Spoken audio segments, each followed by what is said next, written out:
Our next type of tissue is muscle tissue. And muscle tissue has one job, and that is to shorten. Okay, it contracts and that causes the muscle to shorten. That plays a number of roles in the body. Obviously, that moves us, that allows us to walk and talk.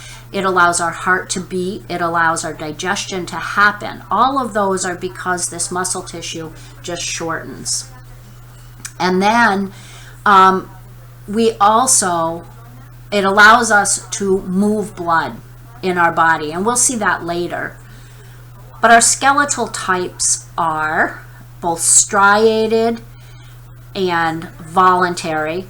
That is our general terms for them. Striated will mean it has stripes, whereas non-striated means in a microscope it will not appear to have a striped appearance. And then we have voluntary, which we consider is under our control, like we can stand up and walk in and get a cup of tea. Or we have involuntary, and those are things we don't think about that are under the control of our brain. So our three types that we'll look at are skeletal, and skeletal will be striated, it'll have stripes, and it will also be voluntary. That's what we can think about and move. Smooth muscle is found in a lot of places in our body, but we don't have to think about its function. So smooth muscle is involuntary. Our brain takes care of that for us. Things like moving food down our esophagus and then down through the stomach and down into the intestinal tract. That's all movement that is caused by smooth muscle. So that is non-striated and it's involuntary. And then we have cardiac muscle, and that is only found in the heart, and that is striated or striped, and obviously that is under involuntary control. We don't have to do anything to get our heart to beat.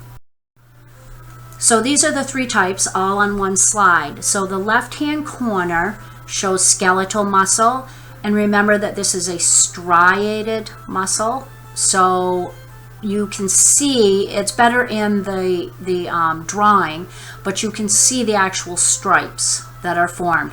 And when I'm saying stripes, I'm not talking about horizontal, I'm talking about vertical in this picture. So you have to look carefully to see that striped appearance. But you can see the nuclei are purple and they're pushed to the side of these cells, and the cell goes this direction. Okay, so that is a cell. And let's go down below is smooth muscle.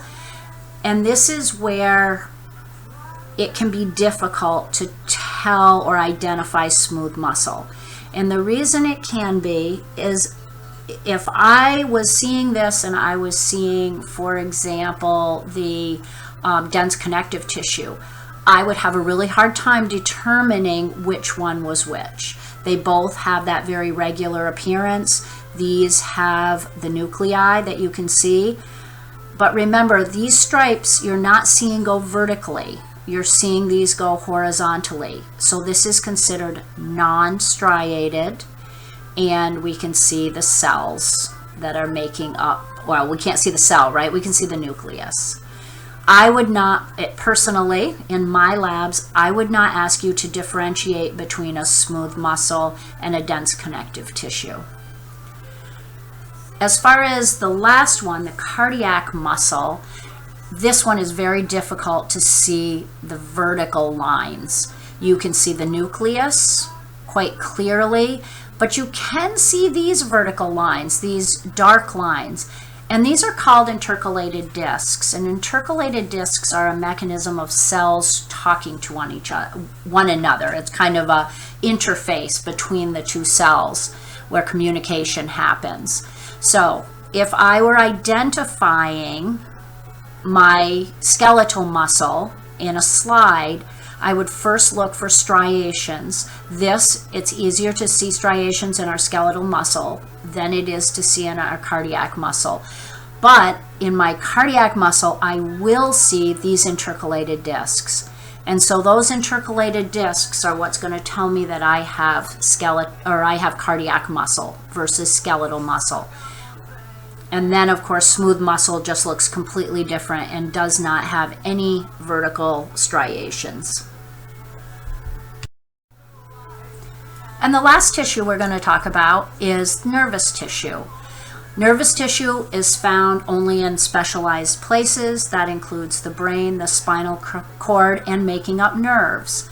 And it has the ability to send a message, something we call an action potential, which results in the contraction, for example, of muscles, or the movement of a message along a neuron to the brain.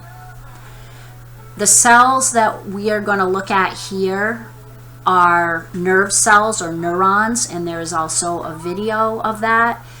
And I should mention, because I will in lecture, that we talk about nervous tissue and we talk about neurons as being the important part, and they really are as far as carrying a message, but there's a number of other cells that are present as nervous tissue, and those are all for the care of the neurons, and we'll talk about that more in lecture. Now, if you look at the model video, you'll see this a little more clearly, I think, but this is under a microscope, and this is the cell body. So this is the area where the nucleus is located, and there's also going to be endoplasmic reticulum and ribosomes and a Golgi apparatus, right? Those are all going to be present in the cell body. And then we have these projections, and the smaller projections here, and they're highlighted over on the right hand side, those are called dendrites. And dendrites pick up messages or stimulus from other cells. So they get a message at the end of a dendrite, and they bring that message up into the cell body here. And that message is then kind of coalesced into a message that goes out this axon. And this axon is going to be a little bit bigger, and it's going to be what sends the message to the next cell. That's going to be its job, is it's going to send that message that it gets in the cell body on.